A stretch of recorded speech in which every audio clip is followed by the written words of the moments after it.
So today we are with Diane Franklin, known for her role in Amityville 2, 1985 comedy Better Off Dead, and Bill and Ted's Excellent Adventure.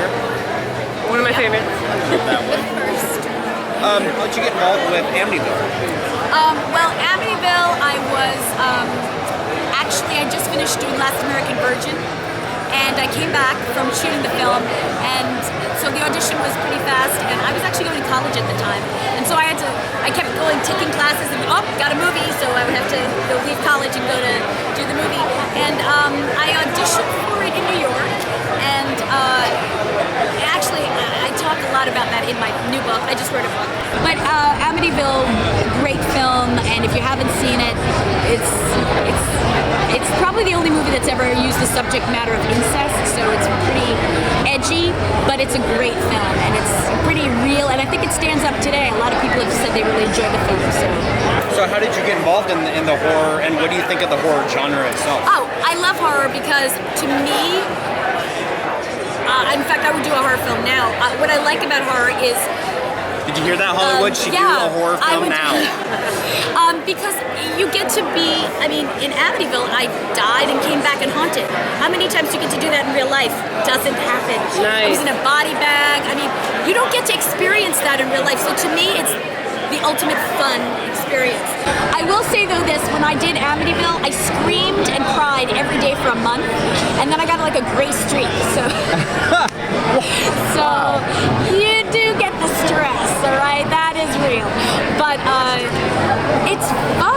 It's just like any other film, it's acting, and it's a great genre, and you get to experience things, and I'd like to do a ghost movie, just to be able to play these different characters, and I also personally enjoy, I watch Ghost Adventures, so I really like the paranormal subject matter too. Do you jump? Are you in your chair and something happens, you'd be like... Oh yeah, no, I'm very, I would have to say I like suspense and paranormal scariness more than I do gore. But I think maybe that's even just generational. When I was growing up, we didn't have as much gore, except for The Exorcist. That was really well done and really frightening. I would have to say The Exorcist is definitely the most... that was the movie that I would say is the most gore that I really enjoyed, and you like Nightmares and Jaws, that was the generation I grew up with, so I love it. Yeah, it's great. We asked some of our subscribers some questions also, and they posted down in the comments. What age were you inspired to get into the genre of horror fright? Well, that was 20, I think. I think it was 20 when I started horror.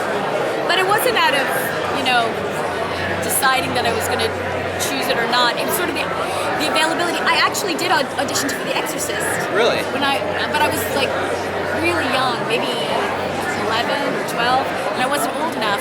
And I remember getting the sides, and they had like a really, vile language, and I didn't even know what all the words meant. I was like, okay, I've never seen that before. Say that. Just like a foreign language. Yeah, like what is that? But I remember auditioning, but I was too young. So I was going for horror films, but it just didn't click, until and I love TerrorVision too. TerrorVision was such a fun other place. It just came out on DVD and Blu-ray, and it's linked with another movie. But we just did a commentary for it, and it went great. And so if you haven't seen TerrorVision, it's a horror spoof. It's like a live-action cartoon. And when the movie came out, we really thought people would get it. We thought people are going to get this. It's obviously over the top, and I don't think people got it when it came out. I think people didn't understand that it was a parody and it was supposed to be over the top, and now people get it, and now people are flipping out and loving this movie. It's become a cult classic. So at the time, people were talking about it, saying this is too over the top, but that's what it was supposed to be. This is just bad, and we thought, okay. But when we shot it, we totally knew what we were doing, and everybody. Ted Nikolai, he saw it as that. But it's just interesting how audiences, generation by generation, people get things, and then the next generation sees something different. So that's why movies are so wonderful. I'm glad today you can go on YouTube, you can get videos, Netflix, whatever. Because you we're much more more educated as an audience today to look at films. You know, you see what's original and what's really not. It's a copy of another film, so it's cool. What else can we expect from you in the future? I just wrote a book. It's called, there we go. So it's called Diane Franklin, The Excellent Adventures of the Last American French Exchange Babe of the 80s. Say that 5 times fast. Right. I miss the 80s. What?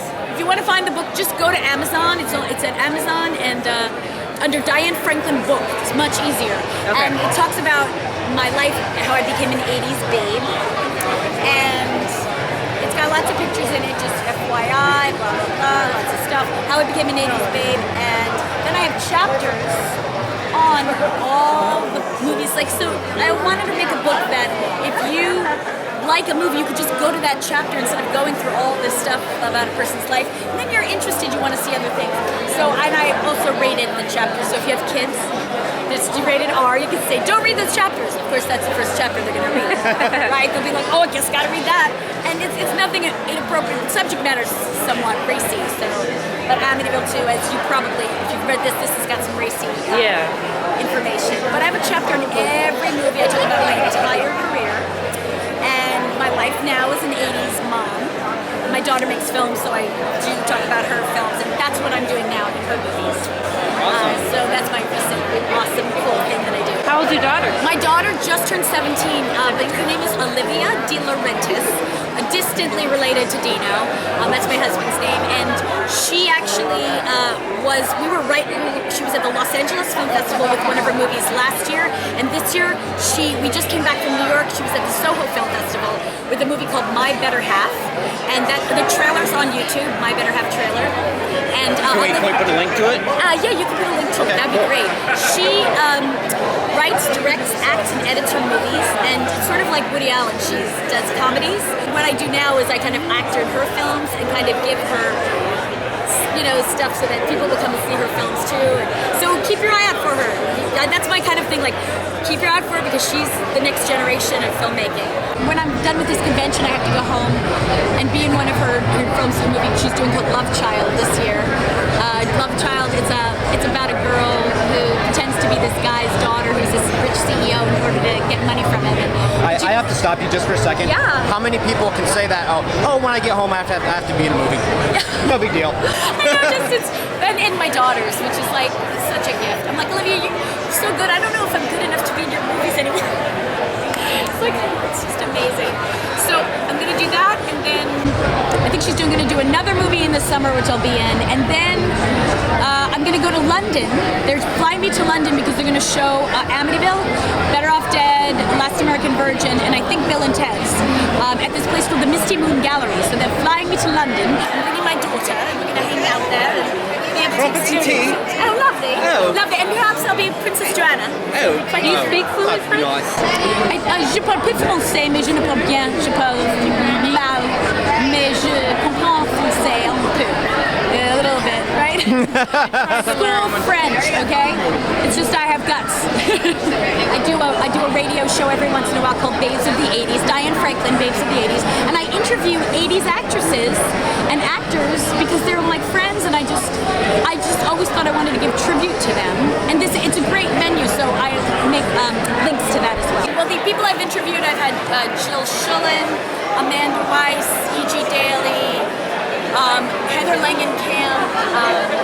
I've had Deborah. No, I didn't do Deborah Foreman yet. She's somebody you may be friends with. But I mean, just a wide range. And I've also done I did a Dude special with Christopher Atkins and Curtis Armstrong and Rex Smith. So I mean, it's really fun. I had a horror babes in the 80s and Jingle Babes. So there's a lot of different radio specials I have, and it's through a radio TV, internet radio place called Cult Radio A-Go-Go. Well, I want to say thank you for taking the time with us, and we wish you the best. Thank you so much for having me be part of this. I really appreciate it. Hi, it's Diane Franklin, actress of the 80s, babe of the 80s, and I just want to say happy haunting.